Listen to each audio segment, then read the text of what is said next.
ਪਾਕਿਸਤਾਨ 'ਚ ਪੰਜਾਬੀ ਕਾਨਫਰੰਸਾਂ ਦੇ ਸਭ ਤੋਂ ਵੱਡੇ ਨੈਟਵਰਕ ਪੰਜਾਬੀ ਨੈਸ਼ਨਲਿਸਟ ਫੋਰਮ ਵੱਲੋਂ ਜੀ ਆਇਆਂ ਨੂੰ। ਪੰਜਾਬੀ ਜ਼ੁਬਾਨ ਦਾ ਇੱਕ ਮਿਆਰੀ 8 ਜ਼ਿਮਨੀ ਤੇ 31 ਜ਼ਿਲ੍ਹੇ ਲਹਿਜੇ ਨੇ। ਜ਼ੁਬਾਨ ਜਿੰਨੇ ਵੱਡੇ ਇਲਾਕੇ ਵਿੱਚ ਬੋਲੀ ਜਾਂਦੀ ਹੋਵੇ ਤੇ ਉਸ ਜ਼ੁਬਾਨ ਦੇ ਬੋਲਣ ਵਾਲੇ ਜਿੰਨੇ ਹੁੰਦੇ ਹੋਣ, ਉਸ ਜ਼ੁਬਾਨ ਦੇ ਮਿਆਰੀ ਜਾਂ ਮਰਕਜ਼ੀ ਲਹਿਜੇ ਤੋਂ ਇਲਾਵਾ ਉਸ ਜ਼ੁਬਾਨ ਦੇ ਜ਼ਿਮਨੀ ਤੇ ਜ਼ਿਲ੍ਹੀ ਲਹਿਜੇ ਵੀ ਓਨੇ ਹੀ ਬਹੁਤੇ ਹੁੰਦੇ ਨੇ।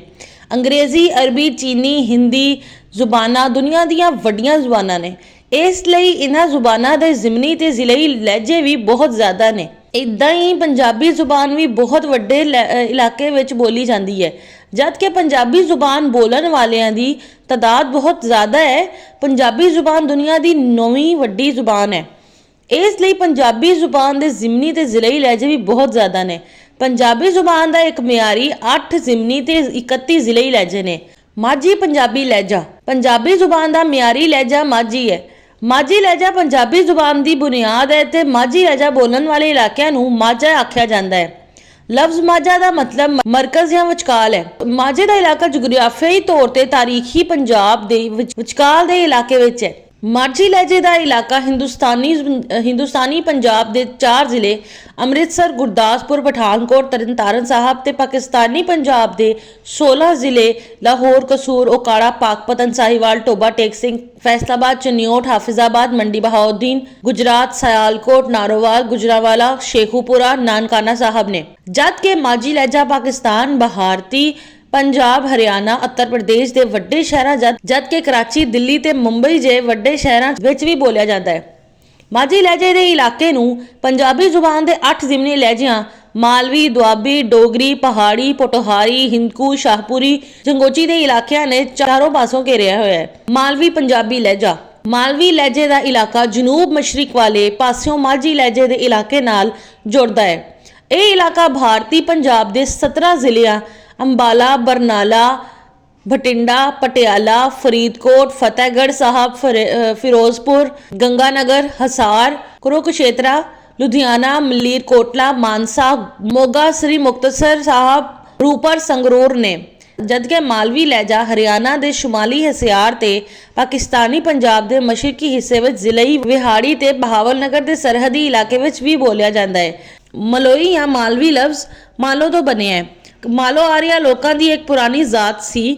ਮਹਾਭਾਰਤ ਵਿੱਚ ਮਾਲੋ ਲੋਕ ਰਾਜ ਦਾ ਜ਼ਿਕਰ ਹੋਇਆ ਹੈ। ਮਲੋਈ ਲਹਿਜੇ ਵਿੱਚ ਪੁਰਾਣੀ ਵਿਦੇਕ ਬੋਲੀ ਦੇ ਕਈ ਲਫ਼ਜ਼ ਮਿਲਦੇ ਨੇ, ਇਸ ਦੇ ਕਰਕੇ ਇਸ ਲਹਿਜੇ ਨੂੰ ਮਾਲਵੀ ਲਹਿਜੇ ਦਾ ਨਾਂ ਦਿੱਤਾ ਗਿਆ ਹੈ। ਦੁਆਬੀ ਪੰਜਾਬੀ ਲਹਿਜਾ। ਦੁਆਬੀ ਲਹਿਜੇ ਦੇ ਇਲਾਕੇ ਸ਼ਮਾਲ ਮਸ਼ਰਕੀ ਵਾਲੇ ਪਾਸਿਓਂ ਮਾਝੀ ਲਹਿਜੇ ਦੇ ਇਲਾਕੇ ਨਾਲ ਜੁੜਦਾ ਹੈ। ਇਹ ਇਲਾਕਾ ਭਾਰਤੀ ਪੰਜਾਬ ਦੇ 4 ਜ਼ਿਲ੍ਹੇ ਹੁਸ਼ਿਆਰਪੁਰ, ਜਲੰਧਰ, ਕਪੂਰਥਲਾ, ਸ਼ਹੀਦ ਭਗਤ ਸਿੰਘ ਨਗਰ, ਨਵਾਂ ਸ਼ਹਿਰ ਨੇ। ਦੁਆਬਾ ਦਾ ਮਤਲਬ 2 ਦਰਿਆਵਾਂ ਦੇ ਵਿਚਾਲ ਦੀ ਜ਼ਮੀਨ ਹੈ। ਤਾਰੀਖੀ ਤੌਰ ਤੇ ਦੁਆਬੀ ਲਹਿਜਾ ਸਤਲੁਜ ਦਰਿਆ ਤੇ ਬਿਆਸ ਦਰਿਆ ਦੇ ਵਿਚਾਲ ਦੁਆਬਾ ਦੇ ਇਲਾਕੇ ਵਿੱਚ ਬੋਲਿਆ ਜਾਂਦਾ ਸੀ। ਹੁਣ ਇਹ ਲਹਿਜਾ ਫੈਸਲਾਬਾਦ ਤੇ ਟੋਬਾ ਟੇਕ ਸਿੰਘ ਵਿੱਚ ਬੋਲਿਆ ਜਾਂਦਾ ਹੈ, ਜਿੱਥੇ ਇਸ ਨੂੰ ਫੈਸਲਾਬਾਦੀ ਪੰਜਾਬੀ ਦਾ ਨਾਂ ਦਿੱਤਾ ਜਾਂਦਾ ਹੈ। ਡੋਗਰੀ ਪੰਜਾਬੀ ਲਹਿਜਾ। ਡੋਗਰੀ ਲਹਿਜੇ ਦਾ ਇਲਾਕਾ ਸ਼ਮਾਲ ਵਾਲੇ ਪਾਸਿਓਂ ਮਾਝੀ ਲਹਿਜੇ ਦੇ ਇਲਾਕੇ ਨਾਲ ਜੁੜਦਾ ਹੈ। ਇਹ ਇਲਾਕਾ ਸ਼ਮਾਲੀ ਪੰਜਾਬ ਤੇ ਜੰਮੂ ਵਾਲਾ ਇਲਾਕਾ ਹੈ, ਜਦਕਿ ਡੋਗਰੀ ਲਹਿਜਾ ਹਿਮਾਚਲ ਪ੍ਰਦੇਸ਼ ਵਿੱਚ ਵੀ ਬੋਲਿਆ ਜਾਂਦਾ ਹੈ। ਡੋਗਰੀ ਲਹਿਜਾ ਬੋਲਣ ਵਾਲੇ ਲੋਕਾਂ ਨੂੰ ਡੋਗਰਾ ਆਖਿਆ ਜਾਂਦਾ ਹੈ। ਡੋਗਰੀ ਲਹਿਜੇ ਨੂੰ ਇੱਕ ਵੱਖ ਜ਼ੁਬਾਨ ਹੋਣ ਦਾ ਦਾਅਵਾ ਵੀ ਕਿਹਾ ਜਾਂਦਾ ਹੈ, ਜਿਹੜਾ ਕਿ ਸਹੀ ਨਹੀਂ ਹੈ। ਡੋਗਰੀ ਲਹਿਜੇ ਨੂੰ ਮਾਝੀ ਤੇ ਦੁਆਬੀ ਲਹਿਜਿਆਂ ਦਾ ਮਿਕਸਚਰ ਆਖਿਆ ਜਾਂਦਾ ਹੈ। ਪਹਾੜੀ ਪੰਜਾਬੀ ਲਹਿਜਾ। ਪਹਾੜੀ ਲਹਿਜੇ ਦਾ ਇਲਾਕਾ ਮਾਝੀ ਲਹਿਜੇ ਦੇ ਸ਼ਮਾਲ ਵਾਲੇ ਪਾਸਿਓਂ ਪਹਾੜੀ ਲਹਿਜੇ ਤੇ ਇਲਾਕੇ ਨਾਲ ਜੁੜਦਾ ਹੈ। ਇਹ ਇਲਾਕਾ ਆਜ਼ਾਦ ਕਸ਼ਮੀਰ ਤੇ ਮਕਬੂਜ਼ਾ ਕਸ਼ਮੀਰ ਵਾਲਾ ਇਲਾਕਾ ਹੈ, ਜਦਕਿ ਪਹਾੜੀ ਲਹਿਜਾ ਹਿਮਾਚਲ ਪ੍ਰਦੇਸ਼ ਵਿੱਚ ਵੀ ਬੋਲਿਆ ਜਾਂਦਾ ਹੈ। ਪਹਾੜੀ ਲਹਿਜੇ ਨੂੰ ਮਾਝੀ ਤੇ ਪੋਠੋਹਾਰੀ ਲਹਿਜਿਆਂ ਦਾ ਮਿਕਸਚਰ ਆਖਿਆ ਜਾਂਦਾ ਹੈ। ਪੋਠੋਹਾਰੀ ਪੰਜਾਬੀ ਲਹਿਜਾ। ਪੋਠੋਹਾਰੀ ਲਹਿਜੇ ਦਾ ਇਲਾਕਾ ਸ਼ਮਾਲ ਮਗਰਬ ਵਾਲੇ ਪਾਸਿਓਂ ਮਾਝੀ ਲਹਿਜੇ ਦੇ ਇਲਾਕੇ ਨਾਲ ਜੁੜਦਾ ਹੈ। ਇਹ ਇਲਾਕਾ ਪਾਕਿਸਤਾਨੀ ਪੰਜਾਬ ਦੇ 3 ਜ਼ਿਲ੍ਹੇ ਜਹਿਲਮ, ਰਾਵਲਪਿੰਡੀ, ਅਟਕ ਤੇ ਆਜ਼ਾਦ ਕਸ਼ਮੀਰ ਦਾ ਇੱਕ ਜ਼ਿਲ੍ਹਾ ਮੁਜ਼ੱਫਰਾਬਾਦ ਨੇ। ਪੋਠੋਹਾਰੀ ਲਹਿਜਾ ਬੁਨਿਆਦੀ ਤੌਰ ਤੇ ਸਤਹ ਮਰਤਫਾ ਪੋਠੋਹਾਰੀ ਵਿੱਚ ਬੋਲਿਆ ਜਾਂਦਾ ਹੈ। ਪੋਠੋਹਾਰ ਤੋਂ ਇਸ ਲਹਿਜੇ ਦਾ ਨਾਂ ਪੋਠੋਹਾਰੀ ਰੱਖਿਆ ਗਿਆ ਹੈ। ਪੋਠੋਹਾਰੀ ਲਹਿਜਾ ਜਨੂਬ ਵਿੱਚ ਜਹਿਲਮ, ਗੁਜਰਖਾਨ, ਰਵਾਤ, ਰਾਵਲਪਿੰਡੀ ਤੇ ਮਰੀ ਵਿੱਚ ਬੋਲਿਆ ਜਾਂਦਾ ਹੈ। ਸ਼ਮਾਲ ਵਿੱਚ ਭੰਬਰ ਤੇ ਰਾਵਲਾਕੋਟ ਵਿੱਚ ਬੋਲਿਆ ਜਾਂਦਾ ਹੈ। ਛਿਬਾਲੀ ਤੇ ਢੋਂਡੀ, ਕਿਰਾਲੀ ਲਹਿਜੇ ਵੀ ਪੋਠੋਹਾਰੀ ਨਾਲ ਮਿਲਦੇ ਜੁਲਦੇ ਨੇ। ਹਿੰਦਕੂ ਪੰਜਾਬੀ ਲਹਿਜਾ। ਹਿੰਦਕੂ ਲਹਿਜੇ ਦਾ ਇਲਾਕਾ ਸ਼ਮਾਲ ਮਗਰਬ ਵਾਲੇ ਪਾਸਿਓਂ ਮਾਝੀ ਲਹਿਜੇ ਦੇ ਇਲਾਕੇ ਨਾਲ ਜੋੜਦਾ ਹੈ।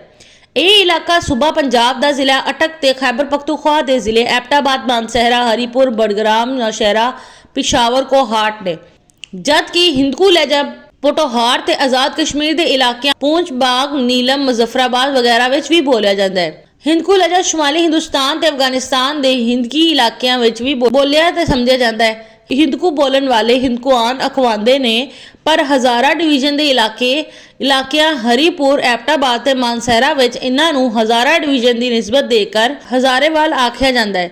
ਪਿਸ਼ਾਵਰ ਸ਼ਹਿਰ ਵਿੱਚ ਇਸ ਜ਼ੁਬਾਨ ਨੂੰ ਬੋਲਣ ਵਾਲਿਆਂ ਨੂੰ ਪਿਸ਼ਾਵਰੀ ਜਾਂ ਖਾਰੇ ਦੇ ਨਾਲ ਸੱਦਿਆ ਜਾਂਦਾ ਹੈ, ਜਿਸ ਦਾ ਮਤਲਬ ਪਿਸ਼ਾਵਰ ਸ਼ਹਿਰ ਦੇ ਆਬਾਈ ਹਿੰਦਕੂਆਂ ਨੇ।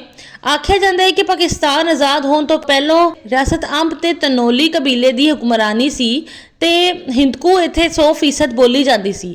ਹੁਣ ਵੀ ਖੈਬਰ ਪਖਤੂਨਖਵਾ ਵਿੱਚ ਹਿੰਦਕੂ ਬੋਲਣ ਵਾਲੇ ਸਭ ਤੋਂ ਵੱਡੇ ਕਬੀਲੇ ਤਨੌਲੀ ਹੈ। ਲਫ਼ਜ਼ ਹਿੰਦਕੂ ਦਾ ਲਫ਼ਜ਼ ਮਤਲਬ ਹਿੰਦ ਦੇ ਪਹਾੜ ਨੇ। ਇਹਨਾਂ ਫਾਰਸ ਦੇ ਇਲਾਕਿਆਂ ਵਿੱਚ ਸਾਰੇ ਹਿਮਾਲਿਆ ਦੇ ਪਹਾੜੀਆਂ ਲਈ ਵਰਤਿਆ ਜਾਂਦਾ ਹੈ। ਫਾਰਸੀ ਜ਼ੁਬਾਨ ਵਿੱਚ ਲਫ਼ਜ਼ ਹਿੰਦ ਦਾ ਮਤਲਬ ਦਰਿਆਏ ਸਿੰਧ ਨਾਲ ਜੁੜੇ ਇਲਾਕੇ ਤੇ ਕੋ ਦਾ ਮਤਲਬ ਪਹਾੜ ਲਿੱਤਾ ਜਾਂਦਾ ਹੈ। ਹਿੰਦਕੂ ਨੂੰ ਇਸ ਦੇ ਕਰਕੇ ਹੀ ਹਿੰਦੁਸਤਾਨ ਦੀ ਜ਼ੁਬਾਨ ਨਾਲ ਜੋੜਿਆ ਜਾਂਦਾ ਹੈ। ਹਿੰਦਕੂ ਦਾ ਨਾਂ ਪੁਰਾਣੇ ਯੂਨਾਨੀ ਇਲਮੀ ਹਲਕਿਆਂ ਵਿੱਚ ਵੀ ਮਿਲਦਾ ਹੈ, ਜਿਸ ਤੋਂ ਮੁਰਾਦ ਹੁਣ ਦੇ ਸ਼ੁਮਾਲੀ ਪਾਕਿਸਤਾਨ ਦੇ ਮਸ਼ਰਕੀ ਅਫਗਾਨਿਸਤਾਨ ਦੇ ਪਹਾੜੀ ਸਿਲਸਿਲੇ ਲਏ ਜਾਂਦੇ ਨੇ। 1920 ਵਿੱਚ ਮਾਹਿਰ ਲਸਾਨੀਆਤ ਗ੍ਰੇਸਨ ਨੇ ਹਿੰਦਕੂ ਨੂੰ ਮਗਰਬੀ ਪੰਜਾਬੀ ਦਾ ਇੱਕ ਲਹਿਜਾ ਆਖਿਆ। ਹਿੰਦਕੂ ਲਹਿਜੇ ਨੂੰ ਇੱਕ ਵੱਖ ਜ਼ੁਬਾਨ ਹੋਣ ਦਾ ਦਾਅਵਾ ਵੀ ਕੀਤਾ ਜਾਂਦਾ ਹੈ, ਜਿਹੜਾ ਕਿ ਸਹੀ ਨਹੀਂ ਹੈ। ਸ਼ਾਹਪੁਰੀ ਪੰਜਾਬੀ ਲਹਿਜਾ। ਸ਼ਾਹਪੁਰੀ ਲਹਿਜੇ ਦਾ ਇਲਾਕਾ ਮਗਰਬ ਵਾਲੇ ਪਾਸਿਓਂ ਮਾਝੀ ਲਹਿਜੇ ਦੇ ਇਲਾਕੇ ਨਾਲ ਜੁੜਦਾ ਹੈ।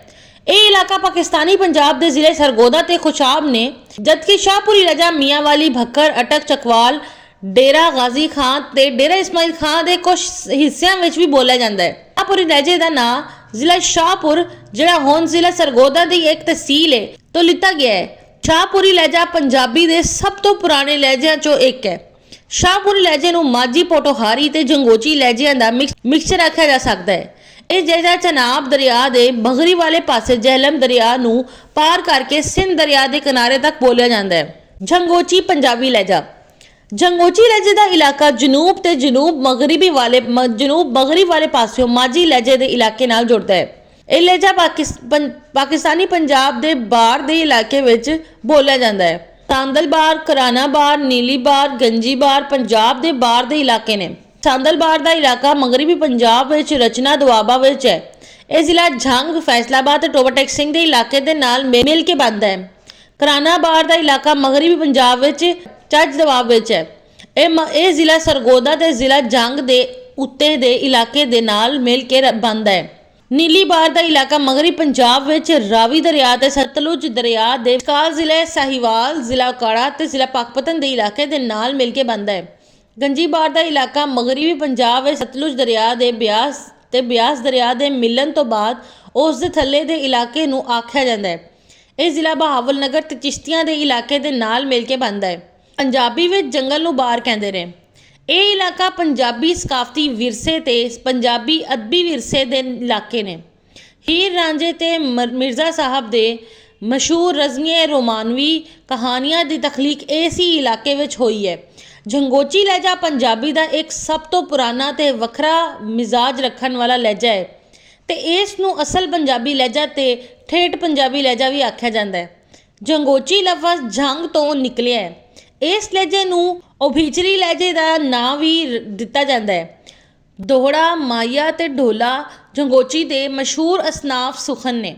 ਝੰਗ ਤੋਂ ਇਲਾਵਾ ਇਹ ਲਹਿਜਾ ਫੈਸਲਾਬਾਦ, ਚਨਿਓਟ, ਟੋਬਾ ਟੈਕ ਸਿੰਘ, ਸਾਹੀਵਾਲ, ਉਕਾੜਾ, ਪਾਕਪਤਨ, ਖਾਨੇਵਾਲ, ਲੋਧਰਾ, ਵਿਹਾੜੀ ਤੇ ਬਹਾਵਲ ਨਗਰ ਦੇ ਵੀ ਕਈ ਇਲਾਕਿਆਂ ਵਿੱਚ ਬੋਲਿਆ ਜਾਂਦਾ ਹੈ।